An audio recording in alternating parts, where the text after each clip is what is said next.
Asan'ny apôstôly toko faharoa. Ny andro pentekosta nidina avy any an-danitra ny fanahy masina.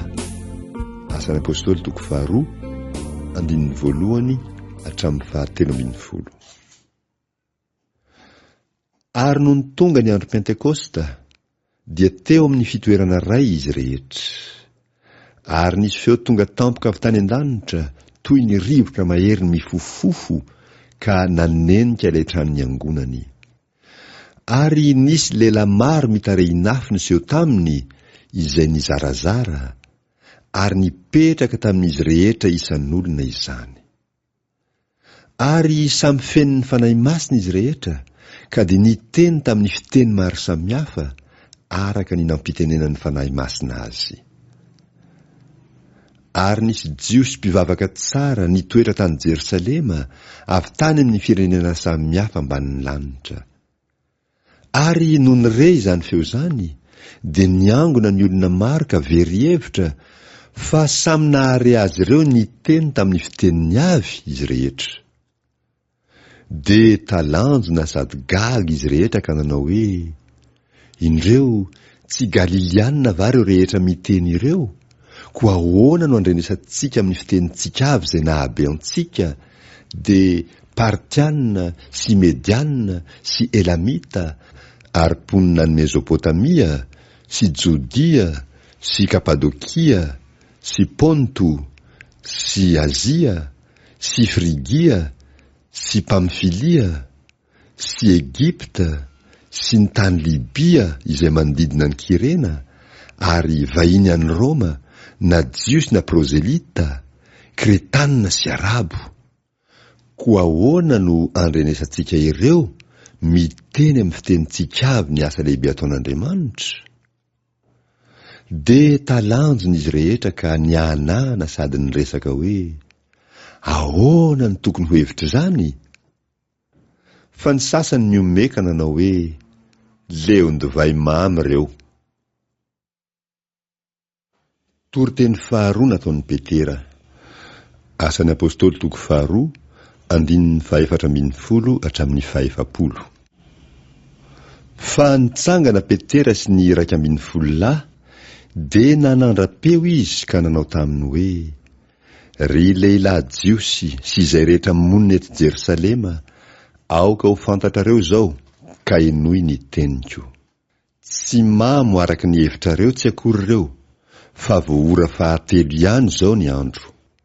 Fa izao ilay nampilazaina ny Joelam-paminany hoe, ary amin'ny andro farany, hoy Andriamanitra, no handatsahako ny fanahiko amin'ny nofo rehetra, ary ny zanaka lahinareo sy ny zanaka vavinareo haminany, ary ny zatovinareo hahita fahitana, ary ny lahy antitrareo hanonofy. Ary ny mpanompoko, na lahy na vavy, dia handatsahako ny fanahiko amin'izany andro izany, ka dia haminany izy. Ary hanisy fahagagana eny amin'ny lanitra ambony aho sy famantarana amin'ny tany ambany, dia rà sy afo ary zavy ny setroka. Ny masoandro hampodiana ho aizina, ary ny volana ho rà, alohany hahatongava ny andron'i Jehova, dia ilay sady lehibe no malaza. Ary nazovy no iantso ny anaran'i Jehova dia hovonjena. Joela 3:1 hatramin'ny 5. Ry lehilahy Israely, miaino zao teny izao.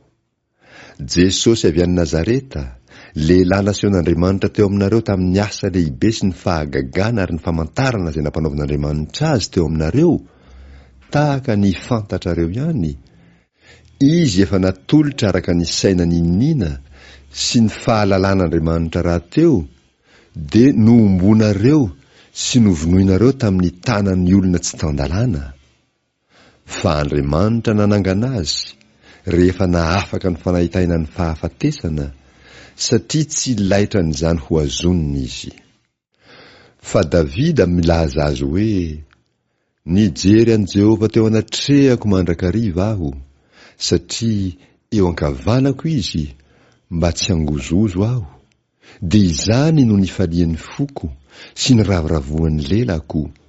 Ny nofoko koa hitoetra amin'ny fanantenana, fa tsy ho foinao ho any amin'ny fiaina tsy hita ny aiko, ary tsy amela ny ray masinao ho tratra ny lo ianao. Nampahafantatra ahy ny lalanaina ianao, hampifaly ahy indrindra amin'ny tavanao. Salamo 5:20, 5 hatramin'ny 1:10. Ry rahalahy, aoka aho mba ilaza aminareo marimarina ny amin'ny Davida patriarka, fa efa maty izy ka nalevina koa, ary ny fasany eto amintsika mandraka androany. Ary satria mpaminany izy, ka nahalala fa Andriamanitra efa nanao fianianana taminy, fa izay ateraky ny kibony no hipetraka eo ambonin'ny sezam-piandrianany, koa raha nahita raha teo izy, dia nilaza ny fitsanganan'i Kristy, fa tsy nafoy ho any amin'ny fiainan tsy hita izy, ary ny nofony tsy hitratra ny lo. Zany Jesosy zany dia efa natsangan'Andriamanitra, ary vavolombelony zany izahay rehetra. Ary rehefa nasandratsy ny tanana ankavanan'Andriamanitra izy, ary nandray tamin'ny iray ny fanahy masina izay nokasainy, dia efa nampilatsaka izao hitanareo sy renareo zao izy. Fa tsy Davida no niakatra tany an-danitra, fa hoy izy: Jehovah nilaza tamin'ny tompoko hoe, mipetraha eo an-tanako ankavanana, ambara-panaoko ny fahavalinao ho fitoera-tongotrao. Salamo 10:1. Koa aoka ho fantatry ny taranak'Israely rehetra marimarina, fa iny Jesosy nomboanareo tamin'ny hazo fijaliana iny, dia efa nataon'Andriamanitra ho tompo sy Kristy. Ary raha nandre zany ny olona dia voatsindrona tampony ka nanao tamin'ny Petera sy ny apôstôly namany hoe: rahalahy, inona no hataonay? Ary hoy Petera taminy: mibebà, ary aoka samy hatao batisa amin'ny anaran'i Jesosy Kristy ianareo rehetra mba hahazo famelana ny helokareo, ary ianareo handray ny fanomezana dia ny fanahy masina. Fa ny teny fikasana dia ho anareo sy ny zanakareo, ary ho any izay rehetra lavitra, na iza hontsoin'i Jehovah Andriamanitsika hanatona azy. Ary nanambara sy nananatra azy tamin'ny teny maro hafa koa izy ka nanao hoe: aoka ho vonjena ho afaka amin'ity taranaka maditry ity ianareo. Ny fiangonana kristianina voalohany. Asan'ny apôstôly 2, 1:7 hatramin'ny 7:7. Ary izay nandray tsara ny teniny dia natao batisa, ary tokony ho 3,000 no olona vao nanampy ho isany tamin'izany andro izany. Ary izy ireo naharitra tamin'ny fampianaran'ny apôstôly sy ny fiombonana sy ny famakinan'ny mofo ary ny fivavahana. Dia raiky tahotra ny olona rehetra teo, ary fahagagana sy famantarana maro no ataon'ny apôstôly. Ary izay rehetra nino dia niray toerana sady niombonany avokoa ny fananany rehetra, ary namidiny ny taniny sy ny fananany ka nozarainy tamin'izy rehetra araka izay nilainy avy. Ary dia niray sainy isan'andro izy, ka nazotona keo ankianjan'ny tempoly, ary namaky mofo tao an-trano, ka nihinan-kanina tamin'ny fifaliana sy ny fahatsoram-po, nideran'Andriamanitra sady nahita fity tamin'ny vahoaka rehetra. Ary ny olombonjena dia nanampy ny tompo isan'andro ho isan'ireo.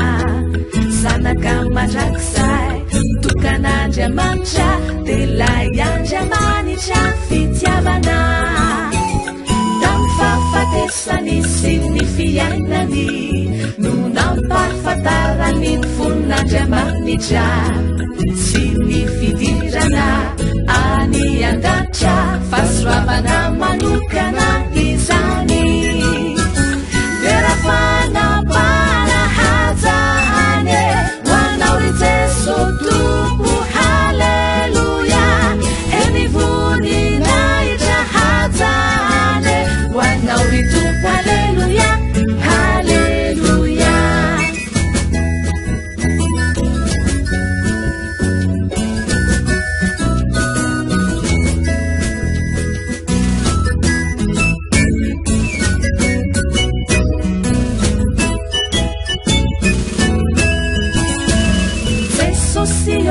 Resurreni haza ni ulumu avidi renu hiranau manchichini futona rehechani aurina ani hekraneza haiza vavunzina rachanau sinusichani ni fanuru turunanau kambahiaina amma uruna nazangana tamini matianai